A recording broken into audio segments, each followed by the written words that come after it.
Welcome to Freezer Milk Podcast. I'm your host, Bridget, along with my husband, Chris. Podcast where we talk about the comedic side and serious side of parenting, life, and relationships. We are boy parents. We have two boys, Enzo and Rhett, with about a 6-year age gap between the two. You can check out our website, freezermilk.com. Also, feel free to follow us on Instagram at Freezer Milk Podcast. Thanks and hope you enjoy. What's up, everybody? Welcome back. Welcome back. We got something kind of different for the next few episodes. We realized we had a discussion that many of our listeners don't know. They know a little bit about our family, as far as the boys and our dynamic, et cetera, but they don't really know too much about our individual upbringings and past. So we figured we would do kind of a three-parter here, where we discuss a little bit about our childhoods and upbringings, and we're going to talk about Bridget's upbringing and my upbringing, and we'll come together and talk about a little bit about our relationship and how we got to where we are, and fun stuff like that. But Bridget volunteered to go first, so volunteered, same thing. So we're gonna start off kind of talking a little bit about her. It's gonna be kind of a Q&A, more or less. But do you have any opening thoughts you want to discuss before we get rolling? If you haven't listened to it, there's an episode called Why We Cut Off Bridget's Parents. So that explains my current relationship with my parents, which, as we delve into my upbringing and childhood, will kind of shed some more light onto how my current situation with my parents came to be. I mean, we could probably talk about this for days, our childhoods, but we'll give you the shorter versions, just kind of the cliff notes, so to speak, of kind of how it all started. Let's talk about obviously your first couple of years of your life, you really don't know what's going on, so we'll move past that portion of it. But what are some of the most fondest or the most uncomfortable memories that you still remember of your childhood? My parents instilled in me traditions and travel. So in my early childhood, we did an annual trip to the beach every year. And that's something that I held very valuable to me. My parents also took us traveling quite a bit when we were little, which, as we talked about, we have an upcoming trip with the kids, and it seems so daunting. Yeah. So I will say props to them for that, because traveling with children can be really challenging. I mean, you could honestly say that those two things were good things that you took from your childhood. Yes, absolutely. Sure. It instilled in me a love for travel, and instilled in me a love for experiencing and seeing different cultures. They took us international traveling in elementary school multiple times. What were some of the places you guys went? We went to England over a spring break. I was, I think, in 3rd grade maybe, so a year older than Enzo. And that's a solid 6-7 hour flight. Yeah. From the East Coast. We did that. I went to Jamaica with my dad on a missions trip when I was in, I think, 1st grade, maybe. We did a cruise as we got a little bit older. We were middle school, I think, by the time we did that. But I look back and I'm I can't believe we went to England, when we were in elementary school for 10 days. That is a undertaking with children. Yeah. Absolutely. Adjusting to time zone differences and all of it. So they really installed in us, we got to go see plays when we were little and ballet and try different restaurants. They really installed in us culture, if that makes sense. An appreciation for culture and arts and different things that weren't status quo. So experiences were what your parents prioritized, were the experiences? Yes. Do you think that stemmed from the actual experience itself and wanting to be with family, or if that was more of a memento for your mom to hold on to? Because I know she's done that to you in the past where, she's requested, a photo from Enzo so she can run and go show her friends kind of deal. I think it was I don't know, like, my mom, when we traveled, was very hands-off, and she did her own thing. So when we did our annual beach trip, my mom didn't go to the beach with us. My mom didn't get up and ride bikes with us in the morning. My mom didn't go to the bakery with us in the morning. My mom didn't go to the pool with us. My dad did all of that. Mm. And my mom basically was, a married woman with no children for the time we were on vacation. My dad handled everything with us. And occasionally mom might invite Noelle and I to go shop at some stores with her or something. But it was her vacation from us. Yeah. As much as it was a vacation for all of us. Makes sense. I probably can count on one hand the times I remember my mom going to the beach with us, like actually down to the sand and stuff. It's like, what would you do? Just sit in a hotel room? Yeah.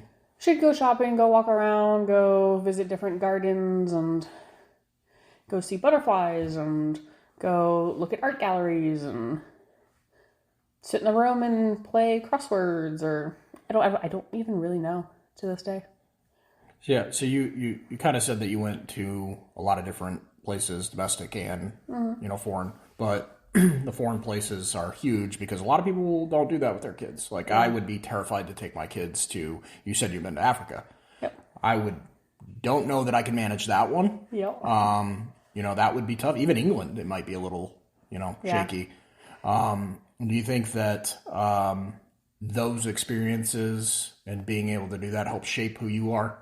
Oh, absolutely. There's pros and cons. So, like, England's a really good example of, I'm very glad that I got to have that experience, but I'm kind of mad that I was as young as I was. Because you didn't really get to enjoy it. Like, we went to Stonehenge. Yeah, that's not something you probably appreciated at that age, right? It was rainy and gloomy because it's England, and that's their weather part of the year. In springtime especially, it was rainy and gloomy. And we had these little, headsets. It was like a walking tour that was recorded on your headset where they tell you to, stop at different points and they talk about the history of Stonehenge and this and that. And I remember all that. And I remember being like, I'm bored. I want to go to, a playground and play. Instead of now being like, holy crap, look at this, wonder of the world and, the history of Druids and the ruin, all of it.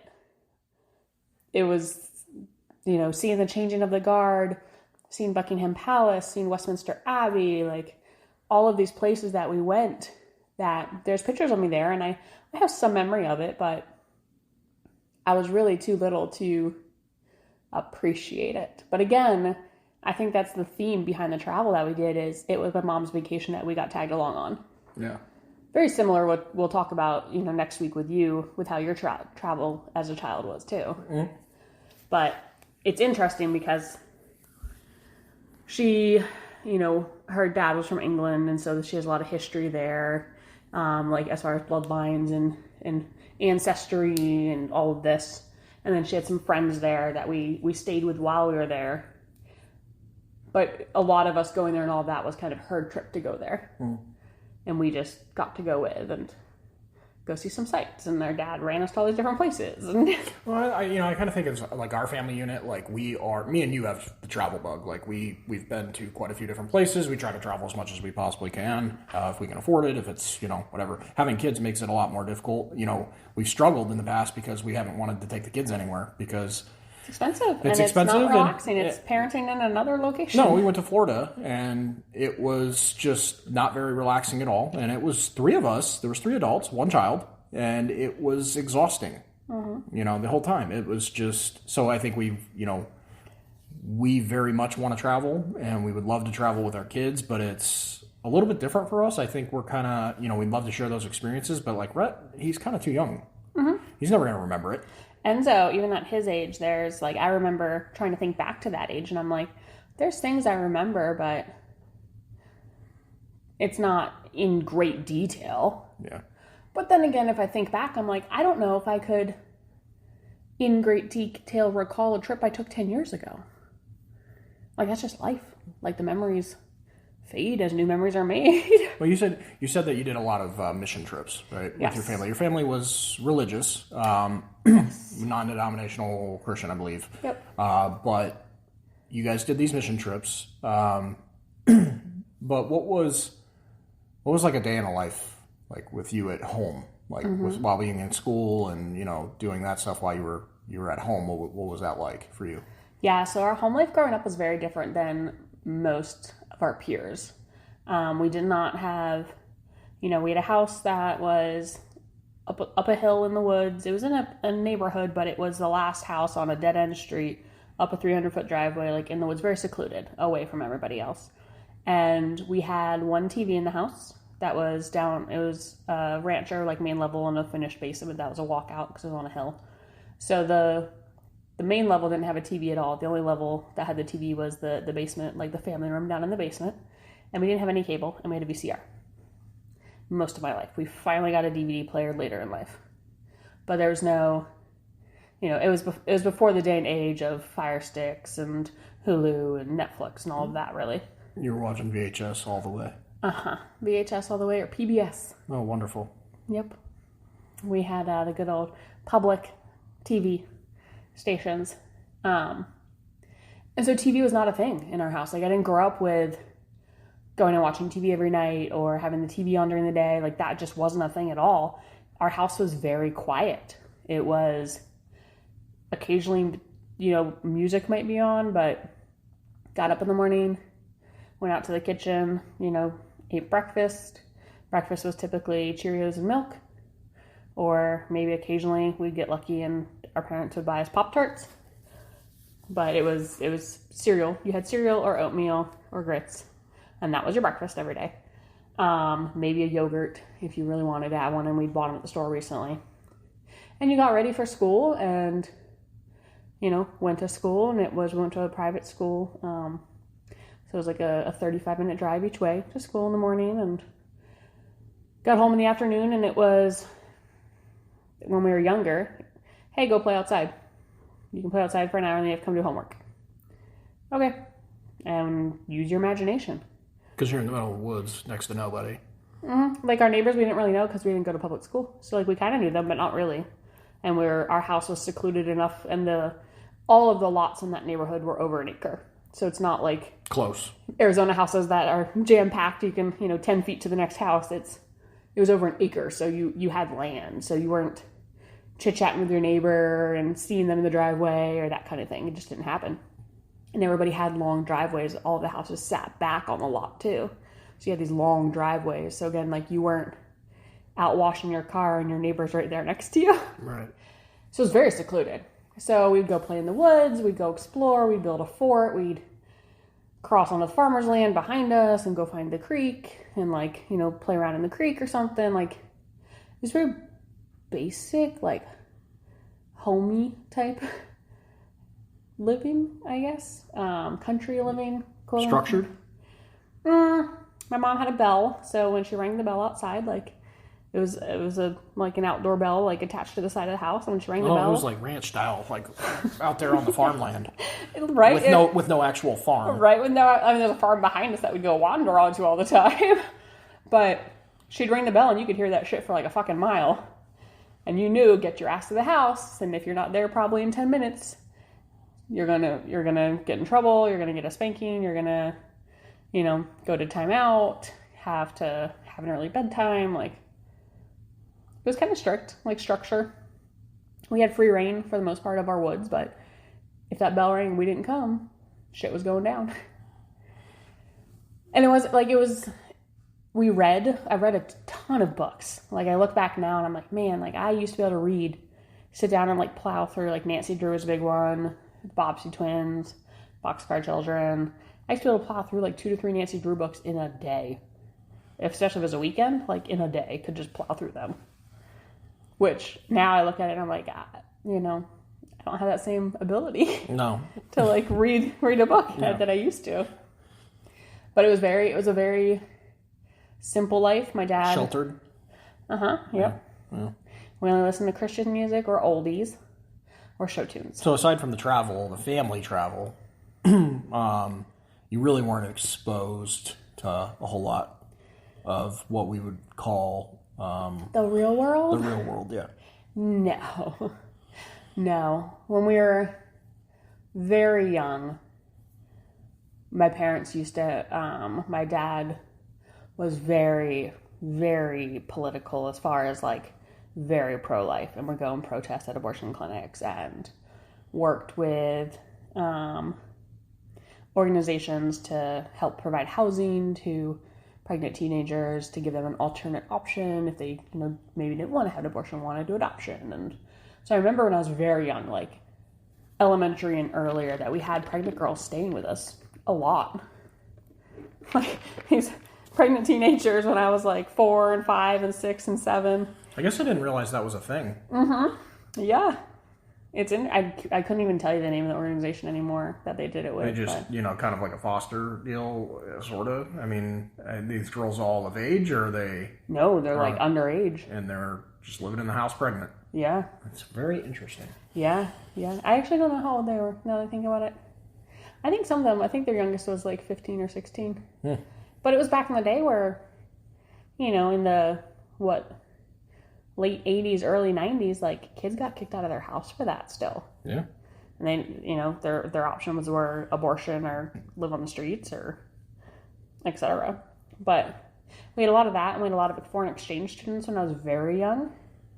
So they always just kind of had people coming and going from the house, like living in the extra bedroom down in the finished basement area when I was really little. Parents had a lot of confidence and trust in people. Right? Looking back, I'm like, wow. To have 2 young girls in the house, their daughters, to just bring random people into the house that they don't know.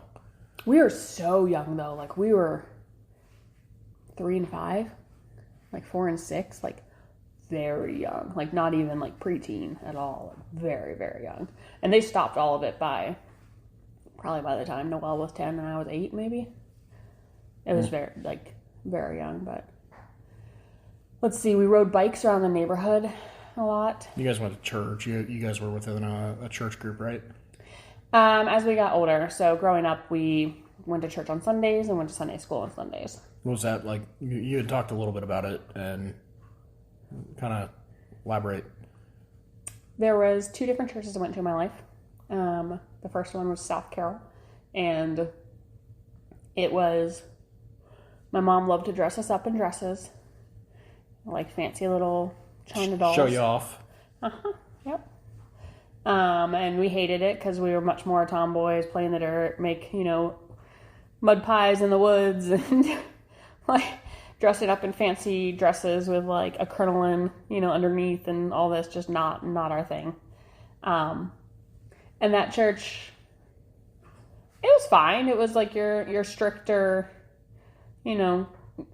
Christian, like Old Testament. kind of, not like, it wasn't as far as like Mennonite or anything like that, but it was back in the day before there was more of your non-denominational churches that are like a Vegas show, so to speak. They weren't, lighting and arenas and, electric guitars. Like, you had an acoustic guitar and not like, ooh, you were advanced. You had an acoustic guitar, like you were liberal. Right. But it was fine. And we switched churches, I think, when I was maybe 8 or 9. I'm not sure why, but I never really got to. Because you guys had an acoustic guitar. Right. The church we switched to was more free-spirited. And they had a little bit better of a kids program in Sunday school. And that was a church like I spent majority of my life in growing up. But it was never a choice. You will go to church on Sundays. You will go to Sunday school. You will be involved in youth group. You will do those other additional activities with the church. And those will be your friends. And they are the people you can hang out with. Or you can hang out with the kids from your Christian school. But, no, non-Christian kids, we don't hang out with them. They're bad influences. They're going to drag us down. So it was never a choice. It was always a requirement. Like, this is your lifestyle. Adapt or get off the bus. Now, you said that church was kind of, I don't want to say cult-like, but you said it was similar to, it just had bad vibes, I guess. Yeah, it was definitely a Kool-Aid drinking type church of, you fit into the mold of what they want. And if you didn't fit that mold, you weren't really accepted. And that became much more apparent like in my late teenage years, when I was choosing to make my own choices and I had sex outside of marriage and My parents made me tell the pastor, who told his wife, and then the whole church knew within a week. And all of a sudden, I was no longer being asked to babysit. I was no longer being asked to hang out with friends. I was no longer being invited to things. Like, I got shunned by my church because I didn't fit the mold, of what they were practicing and they were teaching. Over the years, they've adapted their mold to pull people in that are more secular, quote unquote, and have lived, risky lifestyles, and they accept them more. But it impacted that church. Like, they drove away a lot of their top donors because of it. And there was a struggle from a financial standpoint, for sure, for them at some point, because of deciding to say, hey, like, we're going to bring in the quote unquote filth and not just the prima donnas and not just the people that have money. And religion is a hard subject for me. Yeah. It was very traumatizing to me growing up. So. What age do you think you started to, I don't want to say rebel, but for what it is you did start to rebel because you'd said that you were sheltered and you didn't have the experiences. Your friends were chosen, your life was chosen, and then then you decided to kind of make up your own mind. At what point? Well, let's see. In 5th grade, I looked up the word sex in the dictionary and told all of my schoolmates about it. So that's where it all started. That's where it all started. Those dang dictionaries. I was always that rebellious second child. Like, I used to get so much. My parents used to do the soap in the mouth if they caught you lying. I developed such a not even fazed by a bar of soap or liquid soap in my mouth for like 3 minutes because I just got so used to it. Like, my older sister, she was the epitome of the first child of didn't get in trouble, always tries, Enzo, always tries to, for the most part, be good and doesn't really push the boundaries. Kind of flies under the radar. 110%. And I was the second child that was like, what? No, I'm going to lie. I'm going to steal. I'm going to be bad. From an early age of, I don't want to follow that rule. So I'm not going to. And I'll just pretend I did. And say I did. But like stupid shit as like a young kid, like my parents were very restrictive on sugars growing up and stuff like that. And so like the rare times that we had like a sugary treat in the house, I stupidly, I remember this to this day, I stupidly thought, like, if I eat the ice cream sandwich out of the pack of ice cream sandwiches in the freezer and I throw the wrapper away, they'll see it. So I'm going to leave the wrapper in the box and they'll just think for some reason it was empty. Did that work? No. They're like, why is there an empty wrapper in the ice cream sandwich box in the freezer? Bridget, did you eat this? No, I didn't eat it. I don't know why it's empty. Like, no, I have no idea. It's chocolate's all over my face. I don't know what you're talking about. What is this? Like, stupid lies as a kid. And I think part of it was they were so restrictive. And I think that's where it kind of impacts my life a little bit now. Like, we're strict with the kids, but we're not necessarily, no, you can't watch this. No, you can't eat this. No, you can't have that. Like, we don't make dessert or sweets this huge, huge deal that Enzo has to, like, earn. Yeah. Like, we'll sometimes be like, yeah, sure. Like, here. I mean, obviously he's not eating buckets of candy. But... Right. But we tried to take away some of that stigma of it being so... rewarding. Yeah. Yeah. To the point where they, like, want to sneak to try to get it. Yep. The music thing, like, not being able to listen to any secular music or only oldies or Christian or show tunes. We had like a wrapping paper fundraiser and I won a little tiny, like the size of a pen radio and headphones. And I was probably middle school. Every night what did I find on the radio after I was supposed to be in bed? Love Line with Dr. Drew and Adam.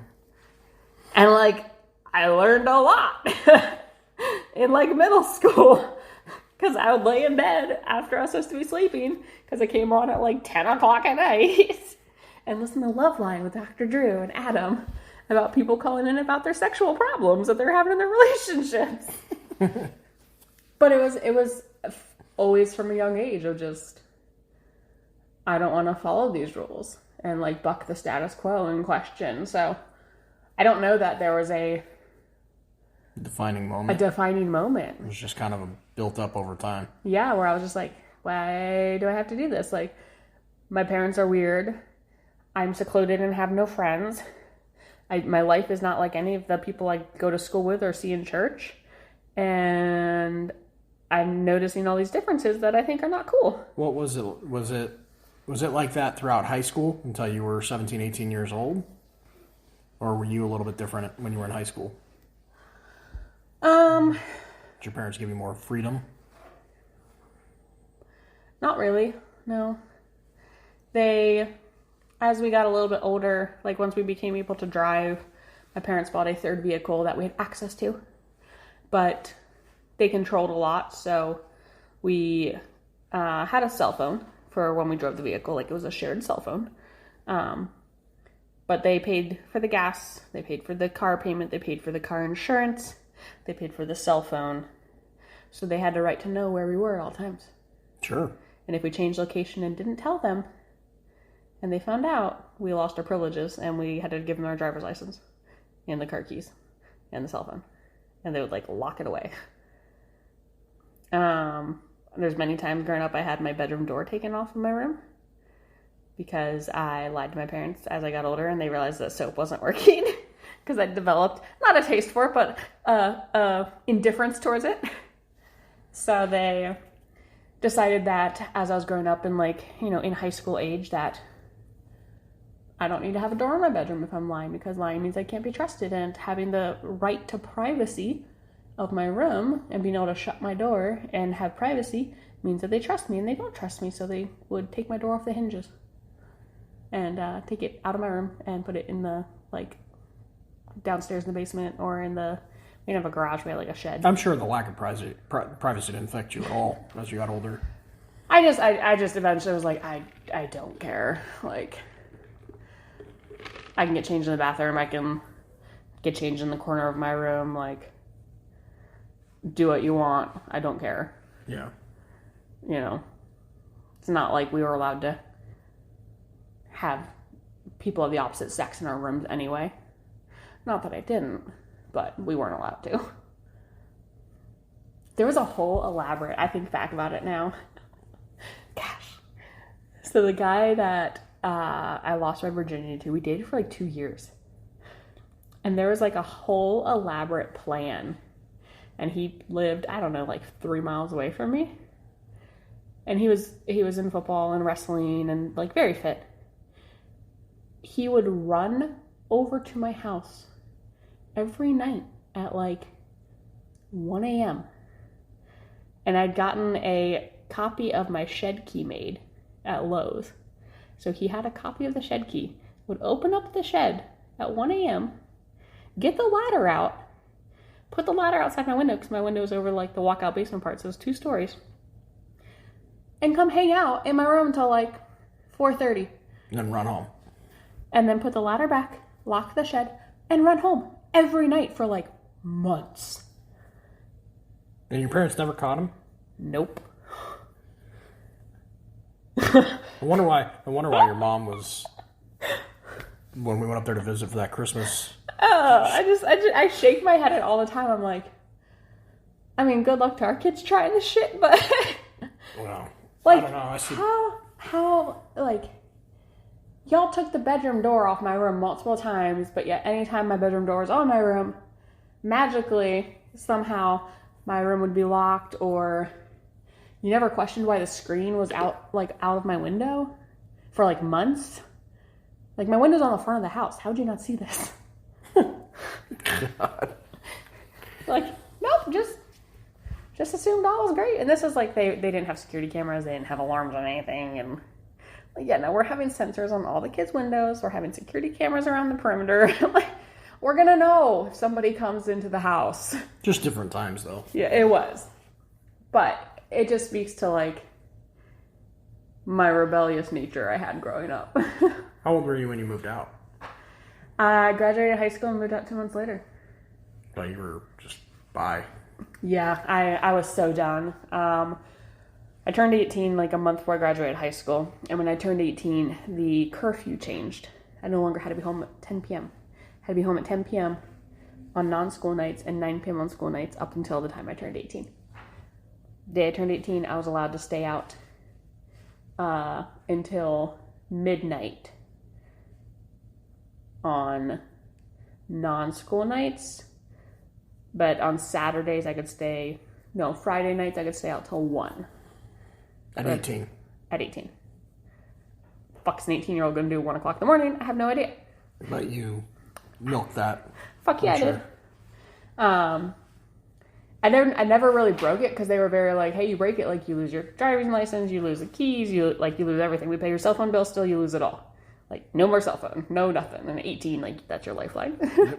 So I didn't break the curfew ever, really. As I got older, I realized, like, hey, this only hurts me to do so.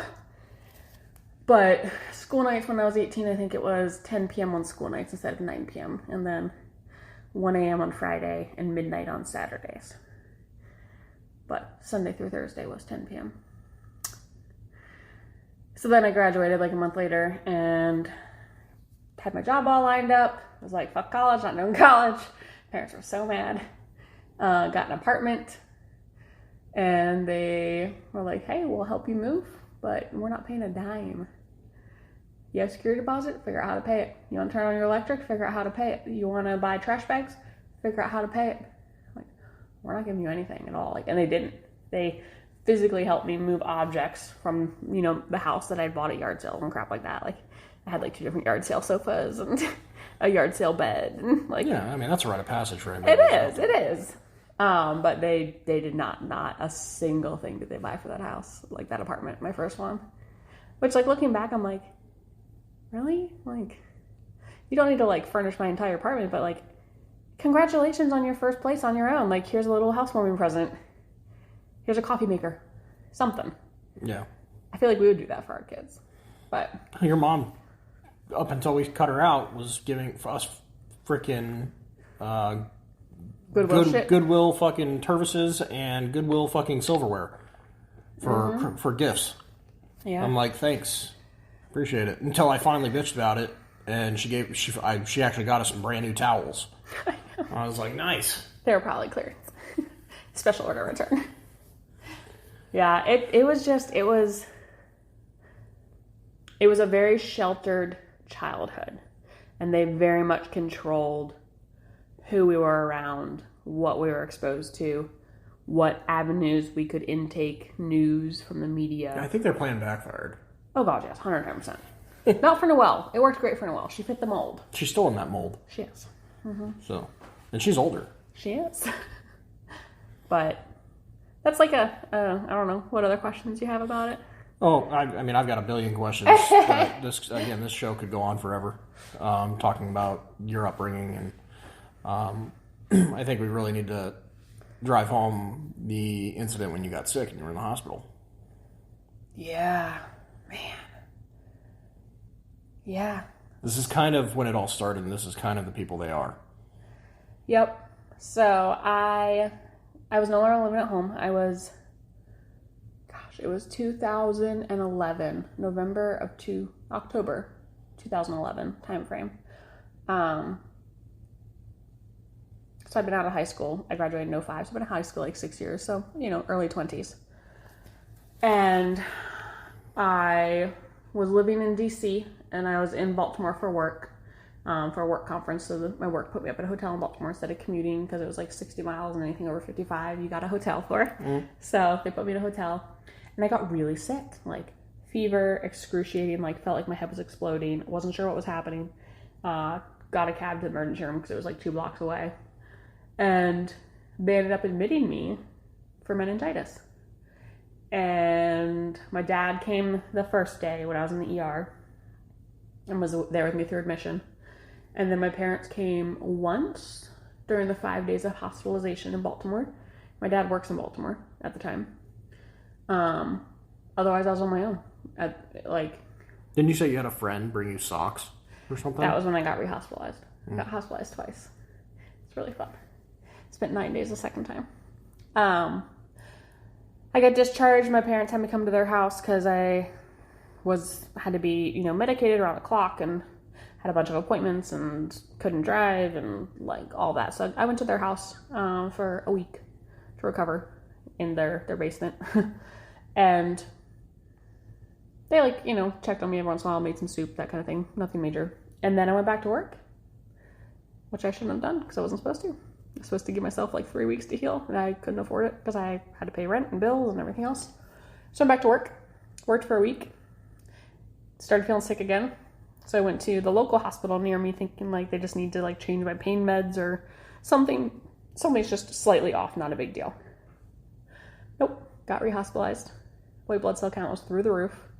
Got put into isolation because they had to wait to confirm that it was still bacterial or still viral, not bacterial. My body just wasn't handling the virus well.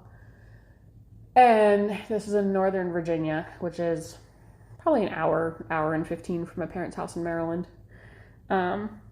Maybe 50 minutes if it's not during rush hour. And I spent 9 days hospitalized by myself. And my mom and dad came down one time in that 9 days to see me. And the doctors couldn't get my heart rate to stabilize. They were struggling with my intracranial pressure that was building up. I was very, very ill. Not good at all. I was in isolation. They put me in ICU for a few days because I was really not good. Parents showed up one time. And my aunt, who lived 2.5 hours away, came down 3 times to see me. She was my medical advocate because I was drugged up and in and out drugged up, IV narcotics, multiple spinal taps, multiple issues going on. And she couldn't wrap her head around the fact that no one was there to advocate on my behalf medically for me. And question doctors and question nurses and question, the plan of treatment and everything else. And she told me years later, she was like, I called your parents and basically yelled at them and was like, what are you doing? Your daughter is very ill. Very ill. Why are you not there? And my mom's reasoning was, well, traffic and this and that. My aunt told her, you're a stay-at-home wife. You don't do anything. You can drive there during non-rush hour time frames. And she wasn't even much of that either. No. She was a stay-at-home person.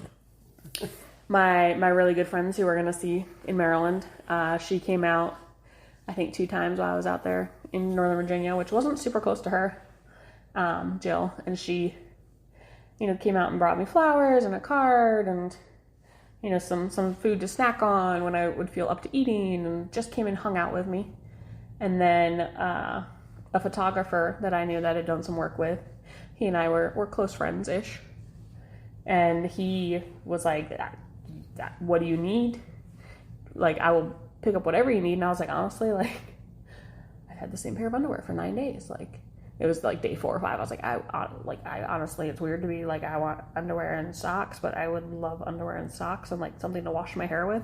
He was like, no problem. Send me your sizes. Send me what kind, style you want, and I'll make it happen. Showed up with food and everything I needed. Offered to wash my hair for me, hung out, checked in on me every day. My parents didn't do it. And that's pretty much been the reoccurring theme with them, just not being there. Yeah. And your mom being a very selfish individual. Yep. But that was a big, so it's funny, so that played out, and we'll talk about it on the episode of our relationship, but them not being there for me when I was hospitalized played out in a scenario with me and you. Yeah. And you were shocked by it. Yeah. But it's been the constant theme with them is at every turn they more often than not let me down to the point where I just expect it. Well, no, it's actually to the point where you've just cut them out entirely. You Yes. don't even want you don't even want them in your freaking life anymore. All right. So they didn't even at first for a long 2 years or 16 months, 17 months. They didn't even know Rhett was born. Yeah. They don't know that you're pregnant again. Yep. They don't know where we live. They don't know that. They don't know anything. No. They know nothing. They don't know the ins and outs of our relationship. They don't know. They put kind of a strain on our relationship, and that's something we'll have to talk about. Yeah. But for time's sake, we'll. Is there anything else that you kind of want to cover on this episode of your upbringing, your childhood? I mean, there's just so much that we could elaborate on here that. We can go into more. Like, hey, y'all want to stick around and hear more? Feel free. If not, move on to the next one, the next episode. But I'm sure there's other questions that you have that you could. Yeah, I think more or less I know that I know what you've told me, and I know kind of how you were feeling in the moments and stuff like that, and how your parents were just. I think they were a little excessive when it came to a lot of different things. I'm kind of more interested in what happened in your 20s. Yeah. Because you went through a roller coaster of just a spiral, and you went through, evictions and modeling, and you went through living in your car, and you getting locked in a storage unit. Getting locked in a storage unit. You went through a lot of different stuff, and it's something that me and you, when we first started dating, you still struggled. You still struggled with this kind of stuff. And, you had a lot of trust issues when we started dating. Yeah. And we've had to work through that. I still occasionally, and we've talked about it, it's choices of people I've dated and how life has unfolded has left me with aspects of PTSD, and we've talked about that with you and I in a relationship, learning to differentiate this action or this lack of action, red flags for Bridget on her PTSD, and is not any indicator of how I personally feel about you. And that's been it's hard not to compare a future relationship to the previous ones. Yeah, and just realizing hey, when Bridget questions something, it's not that she's questioning me and my intentions. She's questioning that an action I'm doing is something that in her past has not gone well, if that makes sense. Yeah, and I think we'll kind of touch base on that in our relationship. Our relationship episode in the future. Let's see. Cliff notes of my 20s. I got married very young because I was looking for stability in life. I married somebody much older than me. They were a very nice person, and their parents were exactly what I needed at that time as in-laws in my life. They loved me unconditionally, which I didn't know what that was at the time.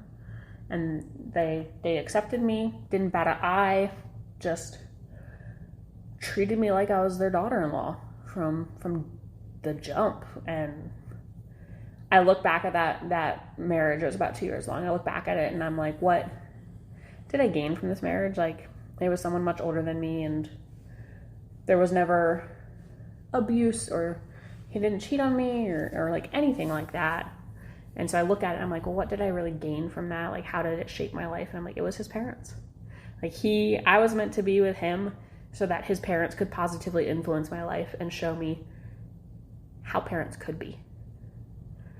Mine weren't, but how parents could be. So him and I got divorced, and I feel like that kind of started this spiral of not dating good people. I dated a lot of people that were drunks, that had alcohol issues. I think, people are like, oh, did you have daddy issues? No, I think I just had parent issues. Yeah. Not even daddy issues, just parent issues. My dad wasn't an absentee father. He was very involved in our life, but he never stood up for us.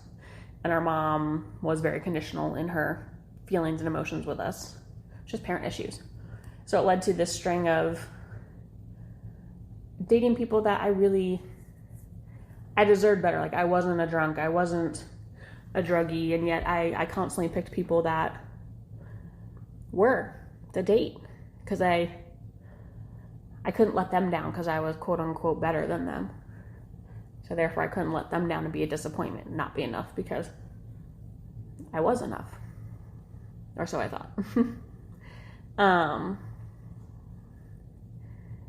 Yeah. Dated one guy that punched me when he was blackout drunk. And it wasn't even like an intentional like aggression towards me. Like, he was blackout drunk and I was unbuckling the seatbelt to get him out of the vehicle. And he just swung blindly and like gave me a black eye. But that was a big wake up for me, like, well, maybe I don't want to be in this relationship. I was known at a bar, like, they knew me by name. They still know me by name to this day. If I walked in and saw them, they would be like, Bridget! You know, like, I didn't make necessarily the best choices. I did things that I felt was fine. I did a lot of fine art modeling, pinup modeling, like photo shoots for calendars and coffee table books and other stuff, and got paid really good money to do it. But is it something that I can say with pride? No. Is it something that if my kids stumble across the pictures, am I going to be embarrassed? Luckily, no. Like, it wasn't, soft porn or anything like that. It was pinup.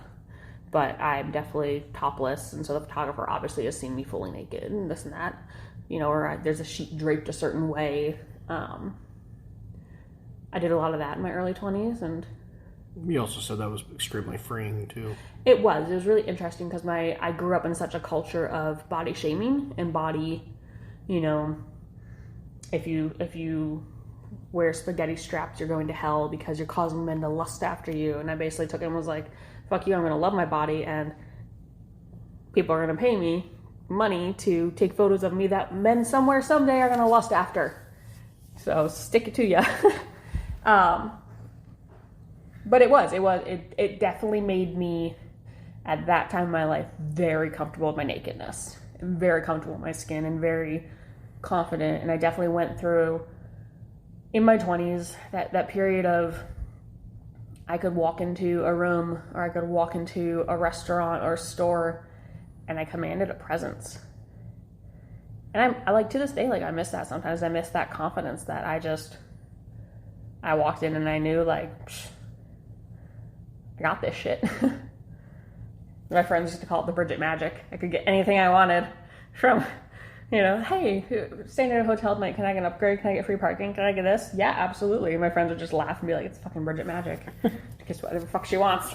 From, hey, will you comp this for me? Yeah, sure, here you go. It was just confidence. That's all it was. It was crazy.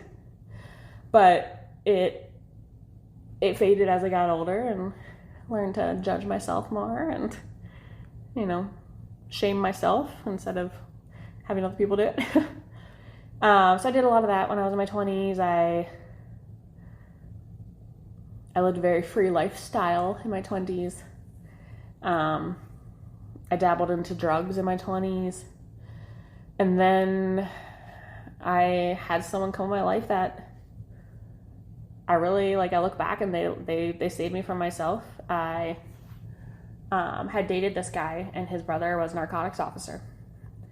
In my late teens, early 20s, I dated him. And so in my 20s, when I got into drugs and all of that, I lived, I had a roommate, not like a significant other, roommate that was very, very big into drugs. And this narcotics officer pulled me over on the road. And I knew it was him. And I was panicking because I had cocaine in my vehicle. And I was nervous about it. And he pulled me over and he was like, hey, you have 2 days to get out of this house. Where you're living right now. You have 2 days because we're going to raid it. And if your roommate gets spooked in the next 2 days, I'm arresting you. I have grounds. I can file the charges. He was like, you have 2 days, get the fuck out. This is not who you are. I know you. You dated my brother. You're better than this. Get out of the house. ASAP. I had some people that I worked with at the time that basically put me up in one of their spare bedrooms in a farmhouse in the middle of nowhere. and like detoxed me for like 2 weeks and called out of work for me and just took care of me. Like, it was crazy, but that led to me, hat in hand, tail between my legs, going back to my parents and saying, I need a place to stay. Like, I don't have I'm here, I fucked up at life, you know. Will you let me refine my footing here at your house? And they changed the locks. I forgot to mention, they changed the locks the day I moved out. So I didn't have a key to their house. So when I came back to them a couple years later saying this, they were like, well, you know, you can move in a week. We have to get your room ready.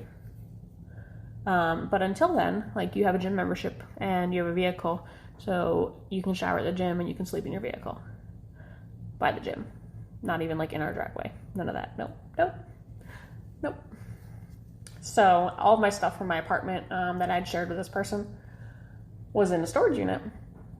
And I slept in my vehicle like one night, but it was extremely cold. It was extremely uncomfortable going to the bathroom, you know, on the side of the road. Not my favorite situation. And I felt very like, I'm not safe. You know, I'm a early, you know, 20s girl by myself. Like, it's cold. I don't love this idea. So I had a brilliant idea that one of my friends would, these were exterior, like, pull-up storage units, that one of my friends would lock me in my storage unit every night and then come unlock it in the morning so I could get out. And the reason that they didn't leave it unlocked was because if the property management of the storage units found any unit without a lock, they would put a property management lock on it that I did not have a key to, and only the person that was listed on the unit could go to the front office and request it to be unlocked, which was me. So that would be of no benefit. So I trusted somebody for a week straight to lock me in my unit at night and pray to God they didn't get in a car accident, that they didn't lose the key, that something didn't happen to them, and that they were able to come get me out of it the next morning. And pray to God that the storage unit didn't burn down in a fire and me be locked in it. But I did that for a week. Which, looking back, I'm like, holy fuck. Like, how did that's not what I saw for my life at the time. I ended up not moving in with my parents. After that week of the storage unit stuff, I ended up finding somebody to move in with, and, you know, rented from them and progressed on with my life. But between that experience and the meningitis, not seeing me in the hospital experience, those two drastically shaped and defined that relationship. Defined who I was as a person, and defined where I felt like I need to show up for people where my parents didn't. And hopefully show up for my kids one day where my parents didn't. At any point after that moment, did you start to, you know, see a light and start to progress in a positive manner? Or was it just constantly a move on to the next relationship, tumble, try to find another relationship, tumble? I went through quite a few years of move on to the next relationship and tumble, and, you know, jump from relationship to relationship. And the times that I was single and I had my own place, you know, meningitis happened on one of them, and I struggled to pay bills, and I got eviction notices, and I had to move out, and so I moved in with somebody I was dating for not a very long time. For security, because I can't get evicted. It's their place. Yeah. You know, so it's not like I'm going to lose my money. Like, they might kick me out, but it's better than getting evicted, I guess. Yeah. I had my car repossessed during that time frame. Shortly before my eviction, my car got repossessed. And I didn't even know that was a thing, because I was only like 32 days late on my payment. And I thought you had to be like months past due to get a repossession. Didn't realize that as soon as you're 1 month past due, like to the day, they'll come tow your vehicle. So nothing like waking up and calling the cops thinking your vehicle's stolen, and they're like, oh no, it's just repossessed. You have to now pay a couple $1,000s, pull it out of repossession. Oh, okay. That ain't gonna happen. My car payment was like $200. What do you mean I have to pay a couple $1,000? Can't pay $200. How am I supposed to pay a couple thousand? No, it was a rough couple of years of stumbling and dating bad people and stumbling and dating bad people. And realistically, it was what led me to decide to make the move to Arizona. The company I was working for, they were opening up a sister site from Baltimore to Chandler, Arizona. And at that time, I was like, I am in this terrible cycle. I'm single. I have nothing tying me down. I have nothing holding me here. I don't have established, circle of friends. Like, I'm friends with the people, that I date. They're friends, but I don't have my own established circle, really, of friends. And my life's kind of a train wreck, realistically. So I was like, what the fuck do I have to lose? Like, Arizona is cheaper than Maryland and cheaper than DC, and I'm guaranteed my same pay moving out there. Guaranteed a job. Why the fuck not? And it still took a couple years of being out here to finally get out of that cycle. But it was most of my 20s were very, very hard on me. Which amazes me when I look at where I'm at today. Right. And I'm like, dang, came so far. I mean, locked in my storage unit. It's called perseverance. Yeah. A friend of mine, Jessica, says it best. She's like, you are who you are, Bridget, in spite of your parents. Not because of your parents. And she's like, she grew up with me, and she was like one of my close friendships that I did have growing up. And she'll say it so many times. She's like, I've met your parents, and I know people that have lived rough lives and had druggy parents and, been in halfway houses and flop houses and this and that. And their life was still easier than yours was growing up. So she's like, it always stuck with me when she said that. I am who I am in spite of my parents. Yeah. Because I don't feel like people don't look at me and read victim card, been through a lot, had a rough, go about at different times of her life. They don't. No, you carry yourself very well. They don't look at me and think That or that. you're really good at hiding it. What did you tell me on our first date? It's all smoke and mirrors. It's all smoke and mirrors. It's all smoke and mirrors. And once I finally got a peek into who Bridget truly is and where you came from, I could agree. Smoke and mirrors. But you were hooked. But I was like, I like this chick. She's got Her depth. her past is like mine. I had no idea. Met someone just like me. But you came out here, and you were out here for how long before you got married again? Whew. Before I got married again, or before I found out I was pregnant? Yeah, I guess you got pregnant and then decided to get married, right? So I came out here, I was out here 3 months before I met Enzo's dad, and we were fuck buddies because I was like, I have sworn off relationships for a year. I'm not doing them. I'm not going to be a girlfriend. I don't want that. Like, I have had a very bad streak of people I have dated, and I need to stop the streak. So, like, we can be fuck buddies, we can be friends with benefits, whatever the fuck you want to call it, but, like, I'm not your girlfriend. And you don't own me, and you're not my boyfriend. I don't own you. You want to go date other people? Great. Like, use protection and call it good. And he asked him, when did I make myself that promise? Like, what time frame? And that was, I don't know, like 4 or 5 months after we'd first met would be the 1 year. And by the time that date came, he asked me on the 1 year to be his girlfriend. And I said yes. So that was probably like 8 months after I moved to Arizona. And then we found out like 5 months later we were pregnant. And then I didn't want to be the person that got married because they were pregnant. And he didn't really want that either. And then his dad told him that no son of his would be a bastard. Raise a bastard. And so he proposed, and I didn't know how to say no. And we got married a year and moved out here in April, and we got married in August of the following year. So it was like a year and a few months after I moved to Arizona. That was a very tumultuous relationship. Not very good for what you were trying to do. No. Yeah. I picked a winner. He got remarried recently. Found out the date was the day after our anniversary.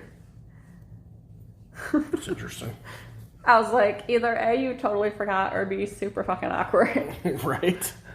One or the other. Either way, weird. Yeah, that was one of your rougher relationships, for sure. It probably did the most damage. Enzo was involved. Like, anytime you bring kids into a situation, it's a lot tougher. Oh, when we first started dating, like, that first year, I mean, you were still so... broken. Yeah, you were broken, but he had so much control. And it took us a while to work through that together for you to finally, come into your own and basically tell him to get fucking bent. Yeah, he had a huge hold over me the first few years. He scared you. I mean, he scared He threatened you multiple times to take Enzo, and that would terrify anybody, Yep. So, but I think you've come a long way since that relationship. So, that's something we'll have to talk about too. I've gotten a lot smarter. I've learned that I can do my own research and I can talk to my own lawyers and I can figure out what he can actually threaten versus what is an empty threat. Yeah. So that helps a lot. But that's kind of an insight into that's just scratching the surface. but my fucked up childhood and upbringing. But I think more or less the point of this was, me and you had discussed, we talk a lot about our family life and day to day and week by week, and we haven't really talked about us as individuals, or we don't talk about our relationship, and we kind of wanted to be a little bit more vulnerable with that. So I think, honestly, this is a great start for us. This is something that we do as a therapy. We do this for therapy. This is our form of therapy. And we appreciate all you listeners too. And we appreciate everybody that but listens to us, and we'd still do it. I hope our stories and our testimonies can kind of reach people, and I hope people understand that just because you are where you are doesn't mean you have to stay there. Yep. If it's a bad place, you can always make decisions to get out. And we're going to talk a little bit about my upbringing, which has a lot of similarities to... We were raised very differently, but very Bridget's. similar. Yeah, we were raised very differently, but... The outcomes were the pain was the same. Yep. And we'll get into mine next week. And in 2 weeks, we're going to talk about... We'll talk about our relationship and the struggles that we've had to overcome in our relationship, because it hasn't always been, perfect by any means. I mean, we went through some stuff. We'll leave a teaser for you for 2 weeks, so we'll probably label that episode the time we took a break. Yep. That didn't break us. Yeah, and we're here now doing this podcast, and we love it. We enjoy it. Mm-hmm. So, but that's pretty much it we got for tonight, unless you got anything else you kind of want to touch on. Man, it is really scratching the surface. Hopefully that helps people realize, well, this opens up a door to talk about it more in the future, I think. Yeah. Just understand better, for the listeners that do know me personally, what my backstory is, and for people that don't know me personally, hopefully you guys can look at this. I think it's easy. It's easy for towards people. your own life and be like, hey, the circumstances I grew up in don't have to define me. Well, again, I think it's easy for people to listen to a podcast and be like, these people sound good, and their life is perfect. But yeah, exactly. But the reality of the situation is we've all had our shit, and we continue to go through our shit daily. As we get older, we just learn to cope with it a little bit better, I think. And I think the biggest thing I realized growing up in life is that no matter how you were raised, you went through shit. Whether it was emotionally, physically, mentally, self-inflicted, parental-inflicted, friend-inflicted, sibling-inflicted, everybody went through their own version of shit in their life. Right. That was really tough for them. And that's okay.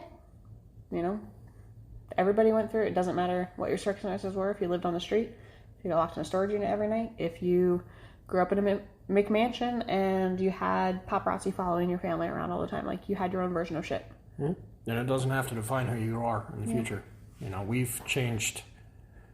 We've been through it, and, we've changed who we are for the better, because we knew that the alternative was not good. It's my favorite aspect of life is that you can reinvent yourself if you don't like where it's going. Yeah. Well, hey, we appreciate it, and we know this was a little bit longer episode for you, but next week we'll talk about me a little bit. Yeah. And it's going to be fun. Yeah, we'll go there. Thanks so much for listening. Thanks, guys. Have a good week.